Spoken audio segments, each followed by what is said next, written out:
Hello my dear student, मैं मरहबा कमाल। आज ऑक्सफोर्ड बेसिक इंग्लिश ट्रांसलेशन का एक्सरसाइज 115 बनाएंगे, जो ऑलरेडी पीडीएफ में बना हुआ है। उसे एक्सप्लेन करूंगा। चलिए आगे बढ़ते हैं। Present perfect continuous tense.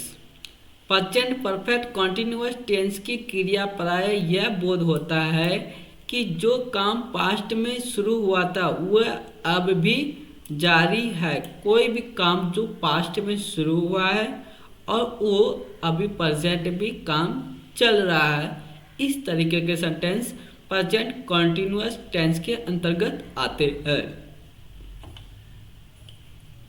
यदि अंग्रेजी हिंदी क्रिया के अंत में ता रहा हूँ, ती रही हूँ, ता रहा है, ते रहे हैं, ते रहे हैं हो, तो इन क्रियाओं का अनुवाद प्रेजेंट परफेक्ट कॉन्टिन्यूअस टेंस में होगा। प्रेजेंट कॉन्टिन्यूअस टेंस का स्ट्रक्चर फॉर्म होता है। प्रेजेंट कॉन्टिन्यूअस टेंस का स्ट्रक्चर फॉर्म हो जाएगा subject I, we, you, they, he, she, it, कोई भी नाम। इसके अकॉर्डिंग हम हैव या हैज लिखेंगे। उसके बाद बीन लगाएंगे। उसके बाद वर्ब का fourth form ING form, verb का आईएनजी फॉर्म लिखेंगे। प्रेजेंट परफेक्ट कॉन्टिन्यूअस टेंस का स्ट्रक्चर फॉर्म क्या है? पहले सब्जेक्ट लिखेंगे, सब्जेक्ट के बाद सब्जेक्ट के अकॉर्डिंग हैव और हैज लिखेंगे। उसके बाद बीन लिखेंगे। उसके बाद वर्ब का आईएनजी फॉर्म मतलब V4 का यूज करेंगे। फॉर एग्जाम्पल, मैं खाता रहा हूँ, आई हैव बीन ईटिंग। वह पढ़ता रहा है, ही हैज़ बीन रीडिंग। यहाँ आई है, आई के अकॉर्डिंग यहाँ हैव का प्रयोग हुआ है। यहाँ वह है, ही के अकॉर्डिंग हैज का यूज किया गया है। अगर वाक्य में अंत में रहा हूँ, रही हूँ, रहे हैं, रहे हो, रही हो या रहा है हो और इसके पहले भूतकालिक समय सूचक शब्दों का प्रयोग, जैसे 1 घंटे से, 2 घंटे से, 2 वर्षों से, सुबह से 9 बजे से, वर्ष 1990 से हो, तो इसका अनुवाद प्रेजेंट परफेक्ट कॉन्टिन्यूअस टेंस में होगा। जैसे मैं बोलूँगा मैं 2 बजे से खा रहा हूँ, तो इसका जो ट्रांसलेशन बनाएंगे वो प्रेजेंट परफेक्ट कॉन्टिन्यूअस टेंस में बनाएंगे। अनुवाद का नियम आपको मैंने बता दिया। सब्जेक्ट के बाद हैव बीन या हैज बीन लगता है, बात एक ही है। और एक उसके बाद वर्ब आईएनजी का फॉर्म का यूज करेंगे। ये आपका स्ट्रक्चर फॉर्म है। अब एक्सरसाइज 116 बनाते हैं। मैं पढ़ता रहा हूँ, मैं का इंग्लिश हो गया आई के अकॉर्डिंग मैं हैव लगाया गया है। अब पढ़ता रहा हूँ, हैव के बाद बीन लगाना है। और पढ़ना का इंग्लिश होता है रीड का B4 होगा रीडिंग। वर्ब का कोई भी मूल रूप हो, जैसे ईट का B4 क्या हो जाएगा? ईट में आखिर में आईएनजी लगा देने से वो वर्ब का फोर्थ फॉर्म बन जाता है।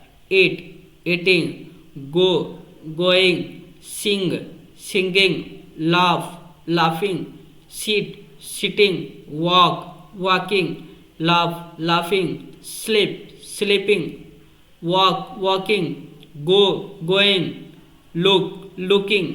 इस तरीके से वर्ब V1 से V4 बनता है।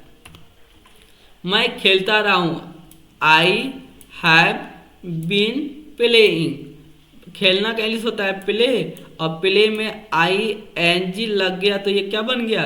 V4। हम लोग दौड़ रहे हैं, दौड़ना का इंग्लिश होता है रन में आईएनजी लग गया तो क्या हो गया? Running. We have been running. हम लोग काम करते रहे हैं, we have been working. Work means काम करना, वर्क में आईएनजी जुट गया तो क्या हो गया? ये V4। तुम खाते रहे हो, यू हैव बीन ईटिंग। आप पढ़ते रहे हैं, यू हैव बीन टीचिंग। आप पढ़ाते रहे हैं, यू हैव बीन टीचिंग।